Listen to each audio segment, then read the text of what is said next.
Welcome to Saurav Sir's classes. From today, we are doing a deep dive into the Economist's The World Ahead 2026 magazine. For over 180 years, The Economist has been the gold standard for high-level insight into global politics, economics, and business. It is not just a magazine, it is a critical resource for anyone who needs to understand the complex forces shaping our future. Whether you are a student preparing for competitive exams like UPSC or other PSC examinations, or you are looking to sharpen your understanding on the global economy, this series will be helpful for you. So first, it is about the leaders section. So we are breaking down the leaders section, the high-level strategic briefings that set the stage for the coming year. We are looking at a world where the old order has been dismantled and a new, more transactional reality is emerging. From the hubris of China to the reckoning facing Russia and the high-stakes gamble of AI in the global economy, we are exploring the risks and scenarios that will define the next 12 months. So let's get into the flow of 2026. So the first article is A New World Starts to Emerge. It has some pointers. So the first is the legacy of 2025, demolition and disruption. So 2025 is described as a year of radical transformation where Donald Trump dismantled long-standing norms and institutions. The administration used executive power aggressively, sending soldiers into Democrat-run cities, cutting funding to universities, and attacking the independence of the Federal Reserve. Multilateralism was replaced by transactional diplomacy, funding for the UN and foreign aid was slashed, and security alliances were monetized. And the results? While critics saw mafioso tactics and an assault on democracy, the administration claimed successes, including a ceasefire in Gaza, increased NATO defense spending, and a resilient economy fueled by deregulation, crypto assets, and an AI-driven stock market boom. Second is about strategic failures and China's rise. So despite the economic boom, there are significant strategic blunders. Punitive tariffs on India and Brazil pushed those nations closer to China. So Xi Jinping outmaneuvered Trump in 2025, leaving China as the clear winner of that year's trade brinkmanship. A fear of retribution among business leaders created a uniform narrative of support for the administration despite underlying anxieties. Third is three defining areas for 2026. So the article identifies three pillars that will clarify the contours of the new world in 2026. So first one is the future of Western liberal democracies. The November 2026 elections will determine if the US faces a quasi-authoritarian future. While Democrats should historically win the House, their low popularity and the risk of administration interference in election machinery make the outcome uncertain. MAGA-style nationalism is rising in Europe. The article highlights the potential for Nigel Farage in UK to gain momentum and Jordan Bardella in France to become Prime Minister, and the weakening of the firewall against the hard right in Germany. Second is geopolitical transactionalism. Trump will likely seek a Nobel Peace Prize by preventing full-scale war in Gaza and potentially securing an exit for Benjamin Netanyahu. The US may abandon Ukraine's future to Europe, which may be too fractured by populist rises to handle the responsibility. Now, Trump's desire for a trade deal with China could lead to a dangerous erosion of support for Taiwan. US policy will involve unashamed bullying of ideological foes like Venezuela, Colombia, while supporting leaders like Javier Milei and Nayib Bukele. Third is the economy and the Federal Reserve. The sugar high of 2025 may fade, the damage from tariffs, rising budget deficits, and a potentially slower than expected AI productivity boost will become evident. The appointment of a new Federal Reserve chair will be a litmus test for whether central bank independence survives. Now, the conclusion, The article concludes with the provocative suggestion that a weaker economy in 2026 might be a good outcome. The author argues that economic short-term bumps could force Trump toward pragmatism, deter radical constitutional changes, and increase the Democrats' chances of restoring checks and balances in the midterm elections. The second article is an optimistic scenario for America. Now, this article presents a counter narrative to the prevailing doomerism about the American Republic by outlining an optimistic scenario for the year 2026. The first point is about judicial and executive restraint. The article imagines a shift from the where the imperial nature of the presidency is curtailed by the legal system. Emergency power guard rails. Courts establish new limits on a president's ability to use emergency powers for routine governance. One ruling prevents the president from deploying the National Guard of one state into another for policing federal property. Another constrains immigration and customs enforcement, preventing it from acting as a personal militia. Now, second point is a bipartisan immigration breakthrough. Following the closure of the southern border in 2025, the scenario envisions a major legislative achievement. President Trump brokers a bipartisan deal that satisfies both sides. It tightens asylum laws while simultaneously increasing high-skilled migration and visas for guest workers. While annoying MAGA restrictionists, the bill passes with support from most Republicans and centrist Democrats who wish to move past the issue. Third is about economic and energy growth. The scenario describes a period of productivity and regulatory efficiency. The administration cuts financial regulations and eases the permitting processes for new energy projects, leading to increased capacity in solar and wind power. Discernible signs of an AI-driven productivity boost emerge, vindicating a hands-off regulatory approach and postponing fears of a white-collar jobs apocalypse. Tariffs settle at a higher but predictable rate, and the Supreme Court returns some power over tariffs to Congress, restoring economic stability. The fourth is geopolitical and domestic stability. The optimistic future sees a cooling of various international and domestic tensions. The war in Gaza remains inactive. Europeans take over the primary burden of defending Ukraine, and the US and China maintain their trade truce. Buoyed by these achievements and midterm gerrymandering, Republicans win a majority in the House of Representatives. Now, fifth is Trump's graceful exit. The scenario concludes with a surprising political development regarding the 2028 election. Feeling successful and having received the adulation he craves from both friends and some political foes, President Trump decides his work is done. So, as the Republican presidential primary begins, he chooses to stay out of it rather than seeking another term. Next, let's move to another article, China's Year of Hubris. Now, this article examines China's geopolitical and economic position entering 2026.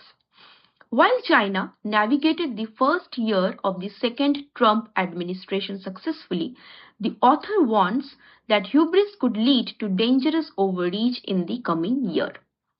Now, the successes of 2025.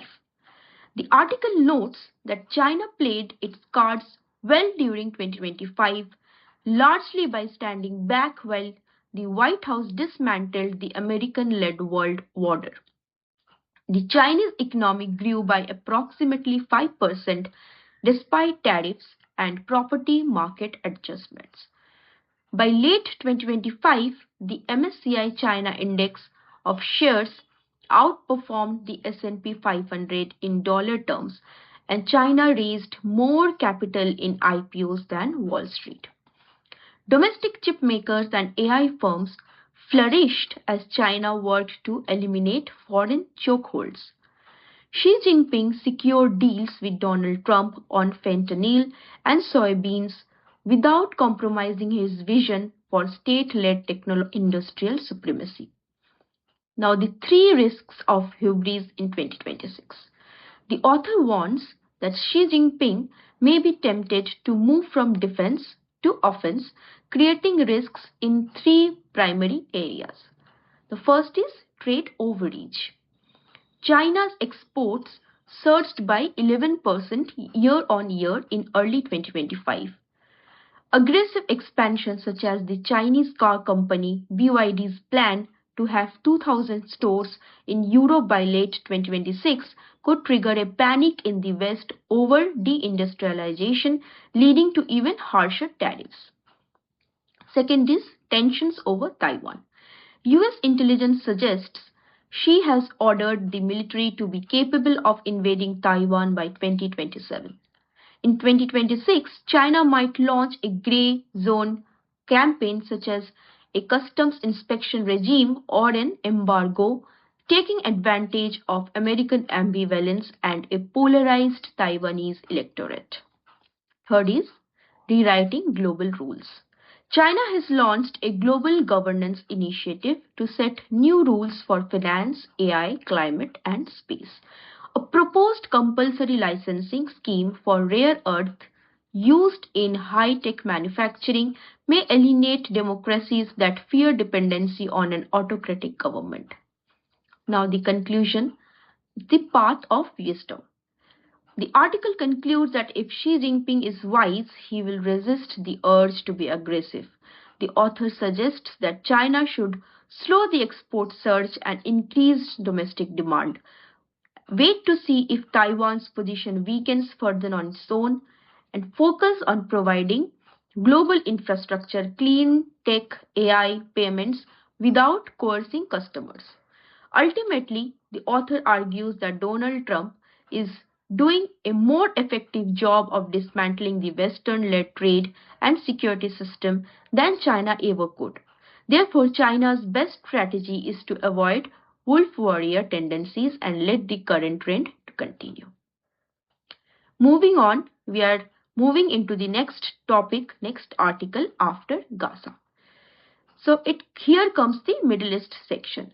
Now this article explores three potential futures for the region in 2026 following the immediate aftermath of the conflict in Gaza. So scenario 1, this is the best case scenario, the optimistic part. So in this scenario, regional leaders lean into peace and institutional reform. So a shaky peace holds as an international stabilization force comprised of Arab and Muslim peacekeeping troops is established.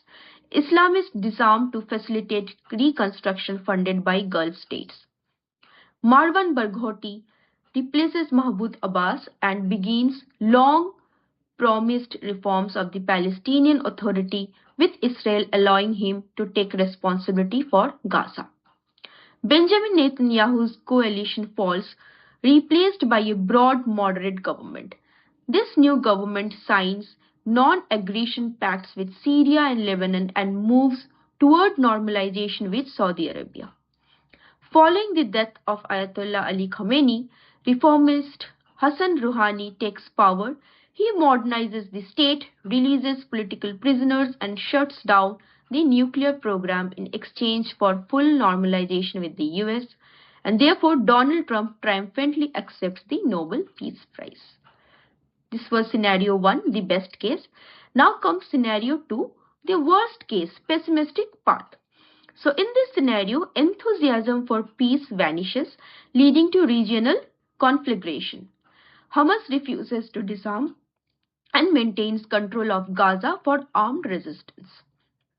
Frustrated by failed negotiations, President Trump acquiesces to Netanyahu's request to resume the war in Gaza.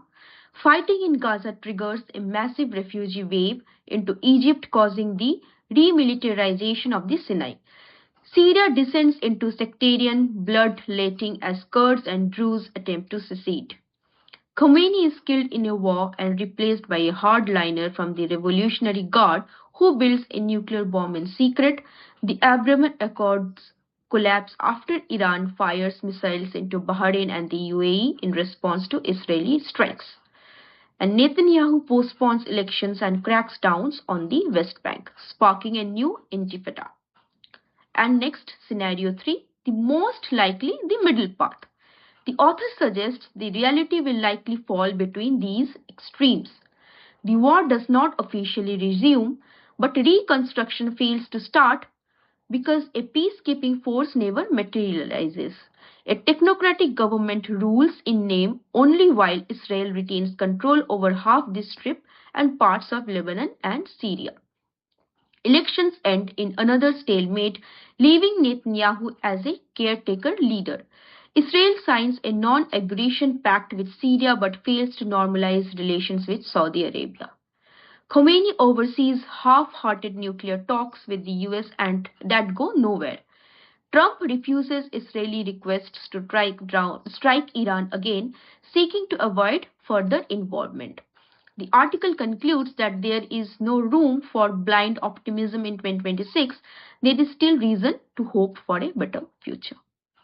Next comes the article Rolling with the Punches.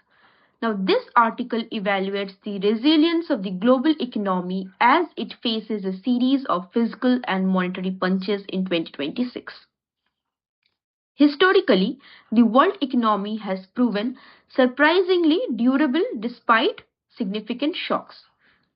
Instead of a long slump following the coronavirus pandemic, there was a fast inflationary rebound.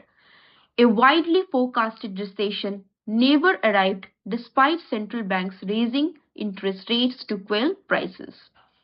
While Liberation Day tariffs initially caused market fear, they were eventually watered down and America's real economy continued to grow, albeit at a slower pace. The trade war remains a central threat to economic stability in 2026. By late 2025, the actual tariff rate calculated from customs revenue was 10.5%, significantly lower than the 28% feared by analysts earlier in the year. By the spring of 2026, tariffs are expected to boost America's underlying annual inflation rate by approximately 1%. This inflation spike may make the Federal Reserve reluctant to cut interest rates, potentially forcing a softer than ideal labor market to keep prices under control. The Supreme Court is expected to curtail the president's total discretion over tariffs, but the administration's search for legal alternatives to maintain levies could create further upheaval. Now, threats to Federal Reserve independence. A significant drama is unfolding at the central bank regarding its leadership and autonomy. Jerome Powell is scheduled to step down as Fed chair in May 2026. The likeliest replacement is Chris Waller, a technocratic governor appointed by Mr. Trump in his first term. If Mr. Trump attempts to appoint a more partisan chair, Mr. Powell may remain on the Fed's board as a governor until his term expires in 2028 to protect the institution's independence. The administration may attempt to force out other governors such as Lisa Cook, pending Supreme Court rulings on alleged improprieties. Now, the author highlights the parlor state of government budgets as a critical vulnerability. Advanced economy debt is higher now than at any point since the Napoleonic Wars. America is expected to run a deficit of roughly 6% of GDP in 2026, while France has struggled through 5 prime ministers in 2 years due to budget woes. There is a growing danger that governments will pressure central banks to keep rates low to manage debt burdens. A steep bond sell-off in France or Japan could tighten global conditions, but a bond market crash in America would be seismic. Now, the AI and stock market factor. The current economic resilience is heavily supported by investor sentiment. Faith in artificial intelligence has driven a stock market boom that makes Americans feel wealthier and supports continued spending. The author notes that AI's impact on the real economy may be overstated as the majority of AI chips are imported. If stock market confidence fizzles out, the world economy, already plagued by debt and tariffs, would have very little left to celebrate. Moving on, we have the next article, Boom, Bust or Backlash. So this article argues that 2026 will be the year when the true economic, financial and social consequences of artificial intelligence finally become clear. Now there is a massive investment gap.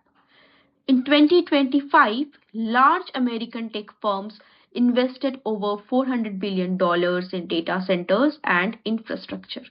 One estimate suggests that $7 trillion will be spent on AI by the end of the decade. Now, despite the massive investment, annual revenues from AI currently sit at approximately $50 billion, which is only about an eighth of the annual revenue of companies like Apple or Alphabet. Now, the challenge of business adoption. While millions of individuals use tools like ChatGPT, formal adoption of businesses remains modest. According to the US Census Bureau, only 10% of businesses with over 250 employees have embedded AI into their production processes. A MIT survey released in July found that 95% of business AI pilots failed to generate a return. In 2026, the primary goal for venture capitalists and tech giants will be speeding up corporate adoption through specialized services such as Harvey AI for lawyers or Sierra for customer service. Now, the stock market risks and the wealth effect. In early October, companies dependent on AI made up 44% of the S&P 500's market capitalization. These firms have a high priced forward price to earnings ratio of 31 compared to 19 for the overall index. The AI driven stock market boom has helped mask the negative impacts of tariffs, lower migration, and economic uncertainty. A market correction in AI valuations could wipe out trillions of dollars in household wealth, having severe knock on effects for the broader American economy. Next, labor market and social backlash. AI firms are now pushing agents capable of performing tasks semi-autonomously. Now, this could potentially replace human roles in software programming and customer service. Aggressive marketing, such as one startup's campaign urging companies to stop hiring humans, threatens to fuel a backlash against AI as a worker displacing menace. Current evidence of AI causing mass unemployment is slim. Studies, including one by the Yale Budget Lab, find no evidence that AI-intensive industries are laying off more workers than others. Historically, firms that adopt technology faster often benefit from higher demand and end up hiring more workers. Next, moving on to the next article, Lessons from a Storm-Tossed World. Now, in this article, the author uses a modern reimagining of Homer's The Odyssey to provide a parable for the geopolitical and social challenges of 2026. By framing the epic as a management parable, the author highlights parallels between the Bronze Age and our modern post-truth world. So, the modern parallel. The article suggests that Odysseus is the perfect storm-tossed hero for 2026 because he lives in a world where old certainties have died. Like the modern world, Odysseus' Greece is beset by war from the Troy, mass migration and dangerous new technologies like Trojan horse. The 2026 version of the Odysseus is over 40 and seeking skin rejuvenation treatments and consciousness altering retreats involving plant-based drugs like Molly, which the author likens to psilocybin. The Nepo baby. Odysseus is characterized as a Nepo baby, the son of Laertes with a huge house to prove it, living in an Ithaca suffering from a chronic housing supply shortage. The author views Odysseus' journey as a cautionary tale for modern leadership and administration. Now, despite being a great fighter, Odysseus has no formal management training. He has poor boundaries, having been away from home for 20 years, and brings his whole self to work by crying constantly. He suffers from a failure to address fully the deaths of his entire crew in his lengthy end of year performance review. Now, modern social critics. The article uses the text to touch on current social issues. After 10 years in the Trojan War, Odysseus, Odysseus struggles to talk to women and is described as an early practitioner of negging. When the poem begins, almost everyone on Ithaca is living in Odysseus's house, highlighting the dangers of inequality. Odysseus is blamed for harming native species, the Cyclops, and causing climate change through a bag full of winds. Now, key takeaways for 2026. Now, despite his flaws, the story of Odysseus offers hope for a world navigating the ups and downs of 2026. The author notes that the introduction of a rules-based zoning system would have been a better solution for Ithaca than Odysseus's violent return. By the end of the journey, Odysseus learns to work from home more and cut back on travel, leading to personal and domestic peace. The author suggests that if this imperfect hero can find peace after his trials, there may be hope for the world in the coming year. So we covered the first section of the magazine. If you like this kind of content, do hit the like button and subscribe to Saurav Sir's classes. Thank you.